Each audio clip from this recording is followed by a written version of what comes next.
Alhamdulillah diberi umur yang panjang, pas diberi umur yang panjang, pas dapat hidayah. Bayangkan kalau saya itu meninggal sebelum dapat hidayah yang benar ini. Wah, itu sangat rugi sekali. Namun demikian, marilah kita doakan bagi yang sudah mendahului kita, teman-teman kita yang dulu di jamaah di Jokam itu, mudah-mudahan diberi ampunan oleh Allah Subhanahu wa Ta'ala. Kita sudah mengalami berpuluh tahun dalam kesesatan. Marilah kita selamatkan ini. Sekarang kesempatan kita, kafarohnya ini sekarang harus menyelamatkan anak istri kita, keluarga kita, dan generasi penerus kita ini bagaimana yang bisa saya tarik keluar daripada ajaran-ajaran yang sesat. Saya katakan tegas sesat karena takfiri itu yang penting. Takfiri itu betul-betul dilarang oleh, bukannya dilarang ya, maksudnya itu ditekankan supaya jangan salah dalam pengertiannya. Ada kata-kata takfir itu ada dalam ajaran agama Islam, tapi bukan dalam pengertian yang kalau kamu keluar dari golonganku kafir, di luar golonganku kafir, yang paling bagus golonganku, yang masuk surga golonganku, di luar golonganku masuk neraka, murtad, kafir. Ini ajaran apa nih? Mana itu mungkin ya susah lah ya di Indonesia. Dan lebih parahnya lagi nantinya ajaran takfir ini memecah belah persatuan dan kesatuan bangsa, di mana sebelumnya kita ditutup. Kita kan sebelumnya ini dalam tempurung berpuluh-puluh tahun loh. Ada yang 2 tahun, ada yang 5 tahun, ada yang teman saya ini 40 tahun, saya ya insya Allah hampir sama gitu ya, hampir sama tapi agak jauh dikit, mungkin berapa puluh tahun saya juga sama di dalam tempurung keyakinan, akidah dan sebagainya yang didoktrin terus ya, dan dipagarin. Nah ini repotnya, kita dipagarin, tempurungnya itu dipagarin, pagarnya itu Pak, tidak boleh membuka YouTube, tidak boleh Facebookan, tidak boleh Twitter, tidak boleh segala macam alat-alat komunikasi kita ini tidak boleh dibuka kalau berisi ajaran ulama-ulama di luar golongannya. Itu kan pembodohan luar biasa itu pembodohan luar biasa. Secara akal sehat dan waras itu suatu pembodohan luar biasa. Gak boleh ini, gak boleh itu doktrin yang sangat berbahaya. Berbahaya bagi siapa? Bagi bangsa ini, bukan bagi satu dua, kita semua bangsa Indonesia. Doktrin tidak boleh berilmu itu, aduh itu pembodohan itu. Gak boleh membuka-buka ilmu. Kita sendiri kan, wah alasannya di situ banyak maksiatnya, banyak konten-konten yang berbahaya juga. Nah kita kan punya otak, waras, kita bisa memilih-milih mana yang bisa kita baca, mana yang bisa kita serap dan kita amalkan.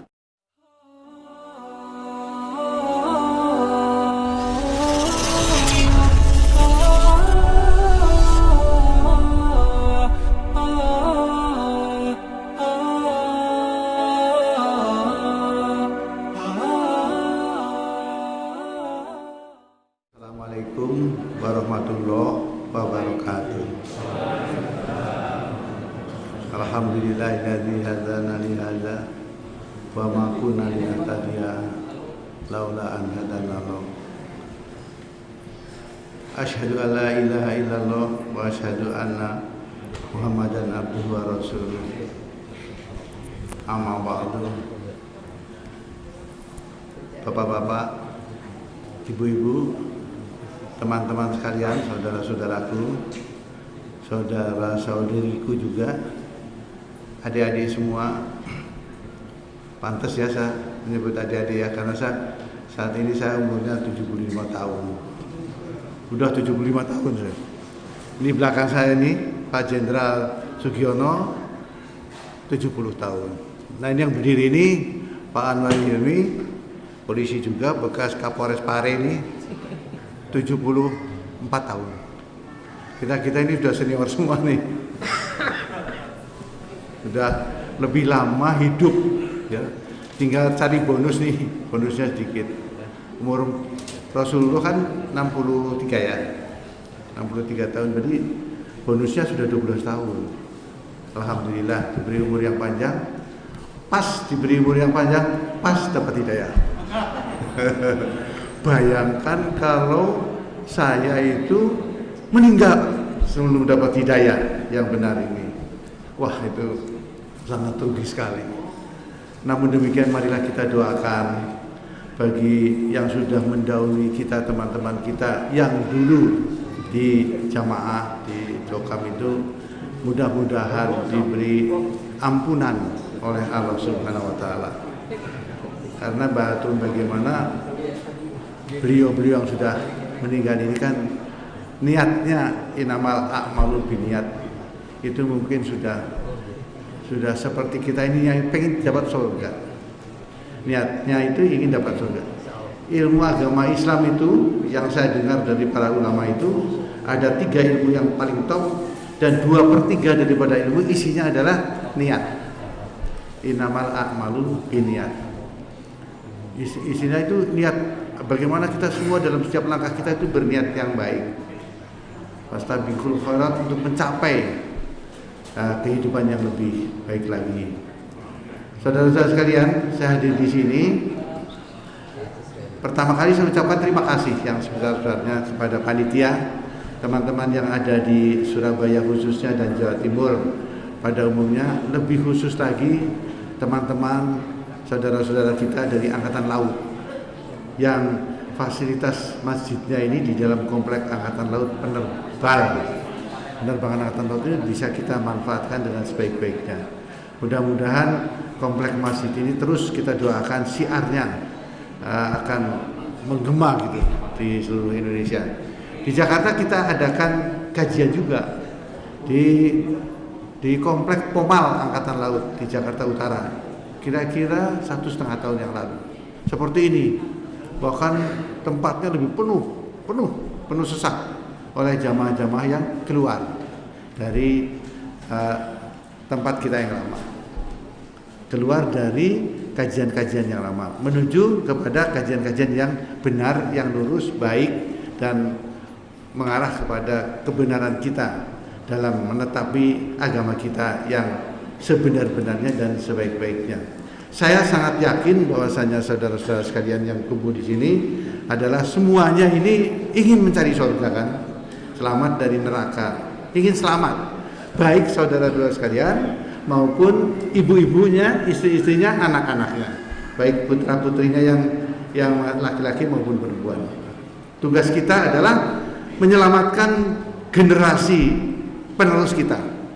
Marilah kita siapkan generasi penerus kita ini. Kita sudah mengalami berpuluh tahun dalam kesesatan.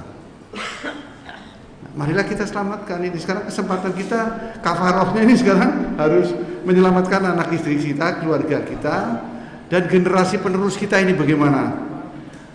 Saudara-saudara sekalian pintar-pintar semua. Saya yakin generasi milenium sekarang ini akan semakin hebatnya ilmu pengetahuan dan teknologi, akan semakin maju ke depan ini. Rebut itu.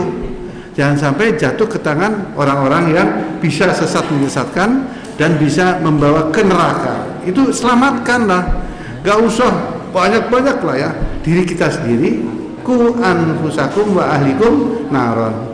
Jadi kita dan keluarga kita harus selamatkan terlebih dahulu. Setelah itu tetangga-tetangga kita, setelah itu teman-teman kita. Saya kira kalau keluarga 80% lah. Saya juga pribadi belum semua keluarga saya yang bisa saya tarik keluar daripada ajaran-ajaran yang sesat. Saya katakan tegas sesat karena takfiri itu yang penting. Takfiri itu betul-betul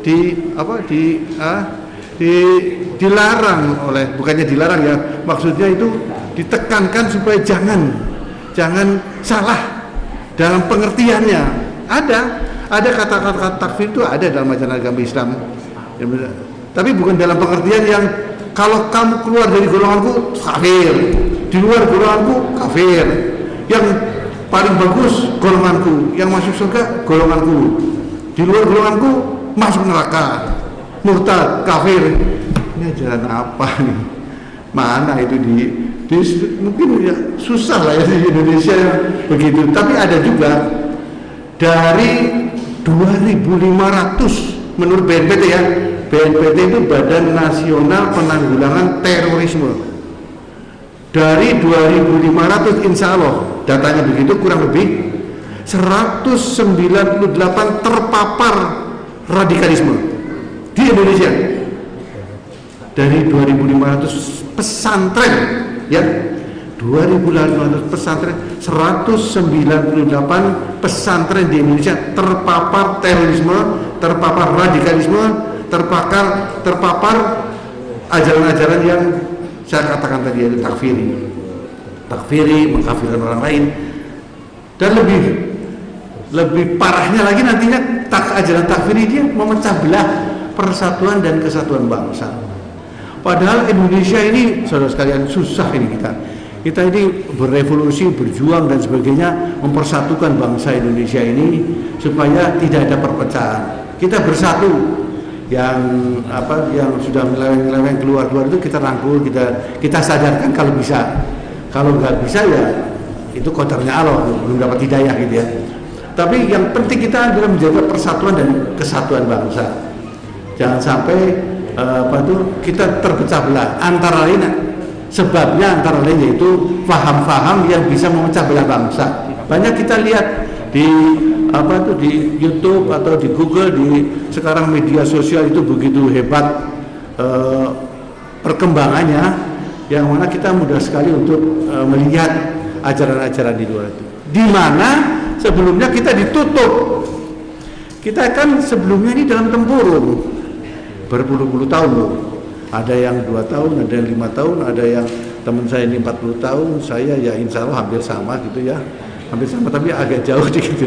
Mungkin berapa puluh tahun saya juga sama di dalam tempurung keyakinan, akidah dan sebagainya yang didoktrin terus ya, dan dipagarin. Nah ini repotnya, kita dipagarin, tempurungnya itu dipagarin, pagarnya itu Pak, tidak boleh membuka YouTube, tidak boleh Facebookan, tidak boleh Twitter, tidak boleh segala macam alat-alat komunikasi kita ini tidak boleh dibuka kalau berisi ajaran ulama-ulama di luar golongannya.